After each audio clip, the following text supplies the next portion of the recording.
Assalamualaikum warahmatullahi wabarakatuh.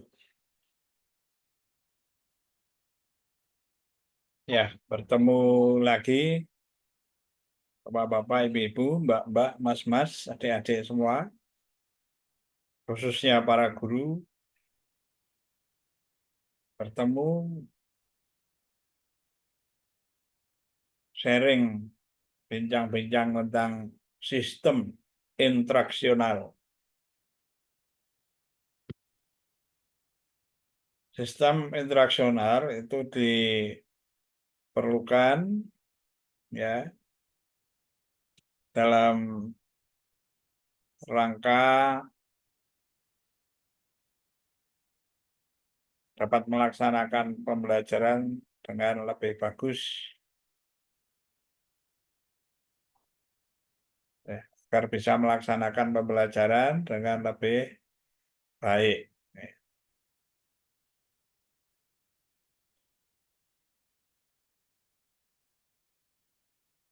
Nah, ini eh, saya tampilkan PowerPoint.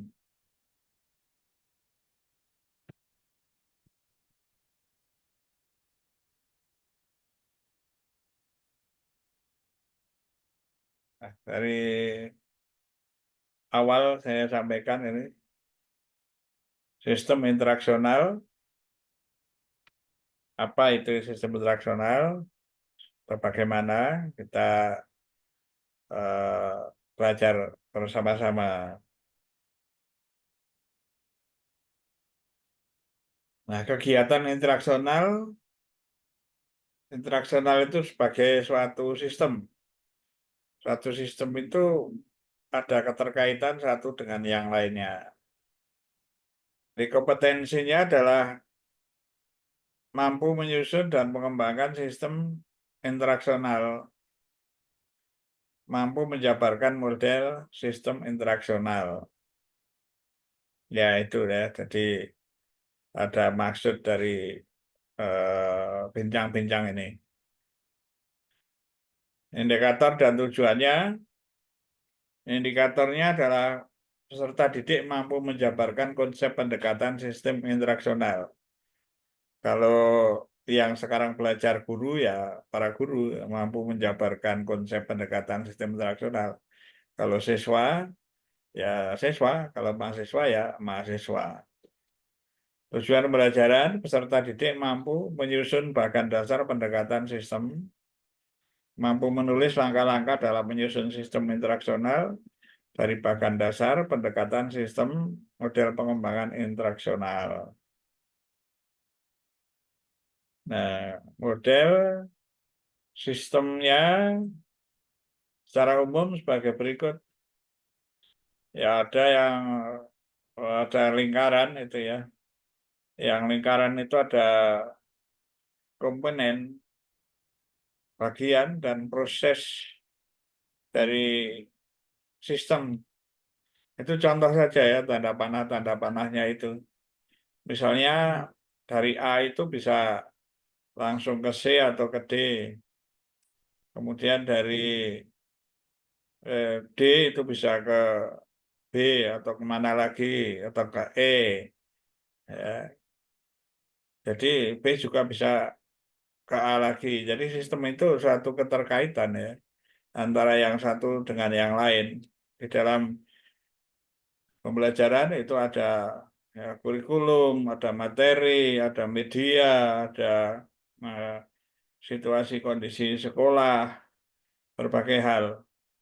Jadi ada masukan baik itu yang sifatnya suplai energi ya, satu daya begitu, ya, sumbernya, sumber belajarnya, tempatnya, bahan dasarnya itu apa saja, ada buku-buku dan sebagainya, semuanya ada masukan dari suprasistem. Lalu keluarannya ya produk layanan gitu. Produknya adalah ya sistem interaksional atau sesuatu yang nanti dapat digunakan untuk mengajar gitu. Nah, bahkan sederhana dari pendekatan sistem itu melalui kegiatan mengidentifikasi, setelah diidentifikasi lalu mengembangkan, lalu mengevaluasi, lalu merevisi. Nah, ini pendekatan sistem interaksional ya bisa digambarkan dengan yang sederhana itu. Tentu ada yang lebih rumit, tapi di sini akan dijelaskan yang sederhana saja, ya, yang minimize, ya. Jadi bisa untuk eh, penjelasan dalam kegiatan sharing kali ini. Ya, tahap mengidentifikasi itu ya mengidentifikasi kebutuhan interaksional itu apa saja. Bahkan kebutuhan interaksional itu bisa jadi satu mata pelajaran dalam satu semester gitu ya. Melakukan analisis interaksional, jadi meninjau berbagai hal seperti tadi yang dalam komponennya itu. Lalu mengidentifikasi perilaku dan karakteristik awal peserta didik. Ya ini kalau sebagai guru di suatu sekolah, ya harus tahu perilaku dan karakteristik awal dari peserta didik. Tentu setiap daerah itu beda-beda, ya sehingga guru itu bisa mengidentifikasi perilakunya. Jadi kalau di dalam pelatihan ya peserta didiknya ya yang dilatih itu. Jadi ini meliputi yang luas sebagai contoh sebagai guru di suatu sekolah karena guru itu dikenal oleh semua orang gitu ya. Kalau pelatihan khusus kan mungkin ada yang tidak kenal ya. Menyesuaikan dengan kurikulum. Jadi kurikulumnya itu seperti apa, lalu disesuaikan, mengurutkan sesuai dengan hierarki. Jadi eh, biar atau agar agar tahapannya itu menjadi lebih baik ya dilakukan secara hierarki, secara berurutan. Tahap mengembangkan.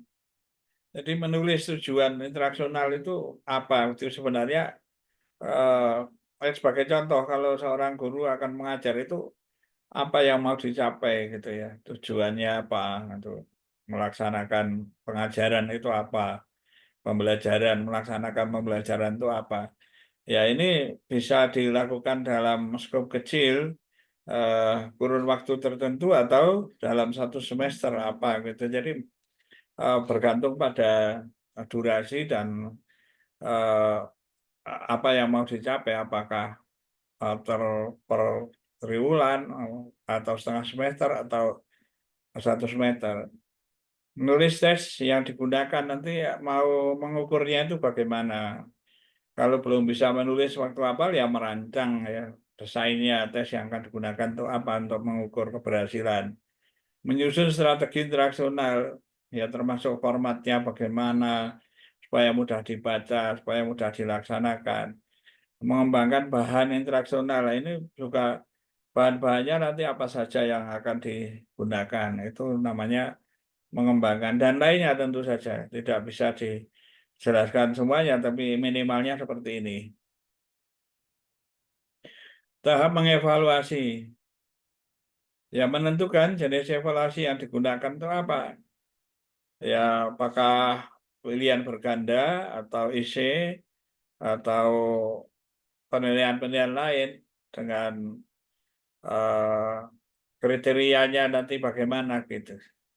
Ya, menyusun instrumen evaluasi. Ya, utamanya evaluasi ada kognitif, itu yang nomor 3. Juga aspek sikap, ya. Kemudian yang juga aspek psikomotor itu harus dipikirkan bagaimana nanti menilainya.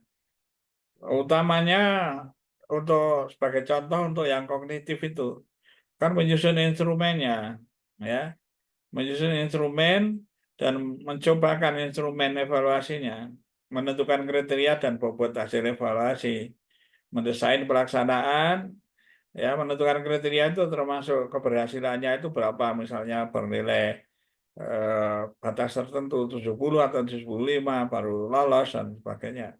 Ini juga bobot ya, setiap nomor mungkin juga beda gitu. Nah, mendesain pelaksanaan evaluasi formatif. Ini sama ya, jadi nanti eh, instrumen itu akan digunakan pada evaluasi waktu pelaksanaan gitu, evaluasi formatif atau pelaksanaan evaluasi sumatif. Ya, jadi yang nomor 3 itu untuk aspek sikap dan nomor 4 untuk aspek psikomotor. Kita merevisi. Jadi merevisi itu meriksa kembali proses untuk setiap tahapnya itu. Apakah sudah dilaksanakan dengan baik semua atau belum? Merevisi kesesuaian bahasa yang digunakan. Nah, bahasa yang digunakan ini kalau bahasa hanya dimaksudkan untuk agar dirinya sendiri mengerti itu eh, ya sesuaikan dengan bahasa Indonesia baku. Tapi kalau untuk para siswa atau mahasiswa misalnya ya harus disesuaikan dengan tingkat umurnya begitu. Ya tentu dengan bahasa, kalau bahasa Indonesia ya kaidah bahasa Indonesia yang baku gitu. Tapi harus sesuai lah dengan kondisi siswa, kondisi peserta didik. Merevisi kemungkinan bagian yang ada kendala dalam pelaksanaan. Jadi guru juga bisa, sebagai contoh guru ya. Jadi guru bisa merevisi ya. Ini kemungkinan bagian di sini itu kendala, mungkin waktunya akan makan waktu lama atau butuh alat-alat yang cukup sulit untuk bisa melaksanakannya. Nah, itu direvisi. Melengkapi bagian yang dipandang kurang tepat. Juga misalnya, oleh ini diperlukan alat peraga di sini, diperlukan internet, diperlukan program AI misalnya. Nah, AI, AI, artificial intelligence misalnya ya, ya silakan saja gitu. Jadi tahap merevisi. Nah, begitu keempat tahap ini dilaksanakan, akhirnya terima kasih atas perhatiannya. Semoga bermanfaat. Wassalamualaikum warahmatullahi wabarakatuh.